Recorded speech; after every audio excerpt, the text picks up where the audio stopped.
MIT Energy Initiative presents 3 questions, Antje Danielson on energy education and its role in climate action. Written by Kelly Travers. The MIT Energy Initiative, MITEI, leads energy education at MIT, developing and implementing a robust educational toolkit for MIT graduate and undergraduate students, online learners around the world, and high school students who want to contribute to the energy transition. As MITEI's Director of Education, Antje Danielson manages a team devoted to training the next generation of energy innovators, entrepreneurs, and policymakers. Here, she discusses new initiatives in MITEI's education program and how they're preparing students to take an active role in climate action. Question: what role are MITEI's education efforts playing in climate action initiatives at MIT? And what more could we be doing? Answer: this is a big question. The carbon emissions from energy are such an important factor in climate mitigation. Therefore, what we do in energy education is practically synonymous with climate education. This is well illustrated in a 2018 Nature Energy paper by Fusu Narini, which outlines that affordable clean energy is related to many of the United Nations Sustainable Development Goals, SDGs, not just SDG 7, which specifically calls for affordable, reliable, sustainable, and modern energy for all by 2030. There are 17 SDGs containing 169 targets, of which 113, 65%, require actions to be taken concerning energy systems. Now, can we equate education with action? The answer is yes, but only if it is done correctly. From the behavioral change literature, we know that knowledge alone is not enough to change behavior.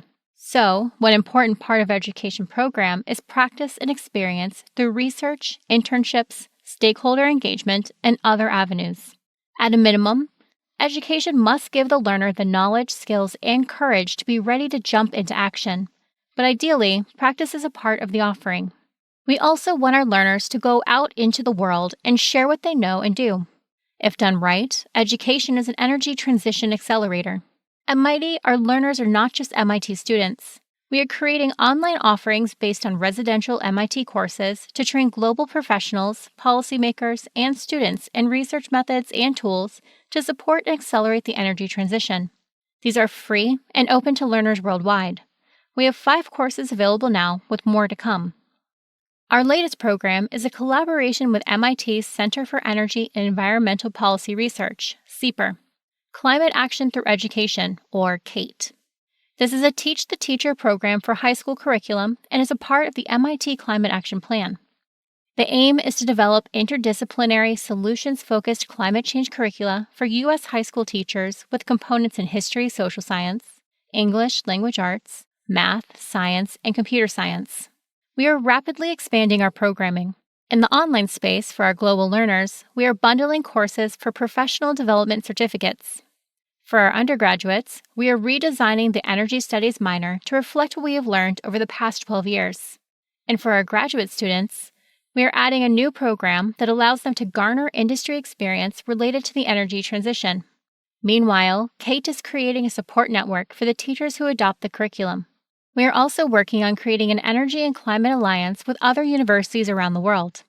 On the institute level, I am a member of the Climate Education Working Group, a subgroup of the Climate Nucleus, where we discuss and will soon recommend further climate action the institute can take. Stay tuned for that. Question: you mentioned that you were leading an effort to create a consortium of energy and climate education programs at universities around the world. How does this effort fit into MITEI's educational mission? Answer: yes, we are currently calling it the Energy and Climate Education Alliance. The background to this is that the problem we are facing, transitioning the entire global energy system from high carbon emissions to low, no, and negative carbon emissions, is global, huge, and urgent. Following the proverbial many hands make light work, we believe that the success of this very complex task is accomplished quicker with more participants. There is, of course, more to this as well. The complexity of the problem is such that 1. MIT doesn't have all the expertise needed to accomplish the educational needs of the climate and energy crisis. 2. There is a definite local and regional component to capacity building. And 3. Collaborations with universities around the world will make our mission-driven work more efficient. Finally, These collaborations will be advantageous for our students as they will be able to learn from real-world case studies that are not U.S.-based, and maybe even visit other universities abroad, do internships, and engage in collaborative research projects. Also, students from those universities will be able to come here and experience MIT's unique intellectual environment. Right now, we are very much in the beginning stages of creating the alliance. We have signed a collaboration agreement with the Technical University of Berlin, Germany, and are engaged in talks with other European and Southeast Asian universities.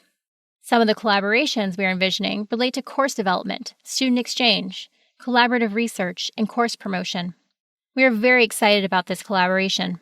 It fits well into MIT's ambition to take climate action outside of the university, while still staying within our educational mission. Question.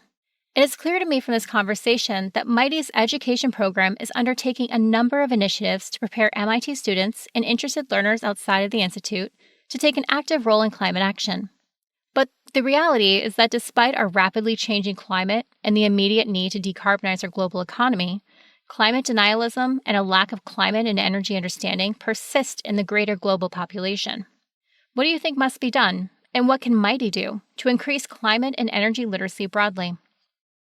Answer. I think the basic problem is not necessarily a lack of understanding, but an abundance of competing issues that people are dealing with every day. Poverty, personal health, unemployment, inflation, pandemics, housing, wars. All are very immediate problems people have, and climate change is perceived to be in the future. The United States is a very bottom-up country where corporations offer what people buy, and politicians advocate for what voters want and what money buys. Of course, this is overly simplified, but as long as we don't come up with mechanisms to achieve a monumental shift in consumer and voter behavior, we are up against these immediate pressures. However, we are seeing some movement in this area due to rising gas and heating oil prices and the many natural disasters we are encountering now. People are starting to understand that climate change will hit their pocketbook, whether or not we have a carbon tax. The recent Florida hurricane damage, wildfires in the West, extreme summer temperatures, frequent droughts, increasing numbers of poisonous and disease-carrying insects, they all illustrate the relationship between climate change, health, and financial damage. Fewer and fewer people will be able to deny the existence of climate change because they will either be directly affected or know someone who is. The question is one of speed and scale. The more we can help to make the connections even more visible and understood, the faster we get to the general acceptance that this is real. Research projects like CEPR's Roosevelt Project, which develops action plans to help communities deal with industrial upheaval in the context of the energy transition, are contributing to this effect, as are studies related to climate change and national security. This is a fast-moving world, and our research findings need to be translated as we speak. A real problem in education is that we have the tendency to teach the tried and true. Our education programs have to become much nimbler, which means curricula have to be updated frequently, and that is expensive. And of course, the speed and magnitude of our efforts are dependent on the funding we can attract, and fundraising for education is more difficult than fundraising for research. However, let me pivot. You alluded to the fact this is a global problem. The immediate pressures of poverty and hunger are a matter of survival in many parts of the world. And when it comes to surviving another day, who cares if climate change will render your fields unproductive in 20 years? Or if the weather turns your homeland into a lake? Will you think about lobbying your government to reduce carbon emissions, or will you ask for help to rebuild your existence? On the flip side, politicians and government authorities in those areas have to deal with extremely complex situations, balancing local needs with global demands. We should learn from them. What we need is to listen. What do those areas of the world need most, and how can climate action be included in the calculations? The Global Commission to End Energy Poverty, a collaboration between MITEI and the Rockefeller Foundation to bring electricity to the billion people across the globe who currently live without it, is a good example of what we are already doing. Both our online education program and the Energy and Climate Education Alliance aim to go in this direction. The struggle and challenge to solve climate change can be pretty depressing, and there are many days when I feel despondent about the speed and progress we're making in saving the future of humanity. But the prospect of contributing to such a large mission, even if the education team can only nudge us a tiny bit away from the business-as-usual scenario, is exciting. In particular, working on an issue like this at MIT is amazing. So much is happening here, and there don't seem to be intellectual limits. In fact, thinking big is encouraged. It is very refreshing when one has encountered the old, "you can't do this," too often in the past. I want our students to take this attitude with them and go out there and think big.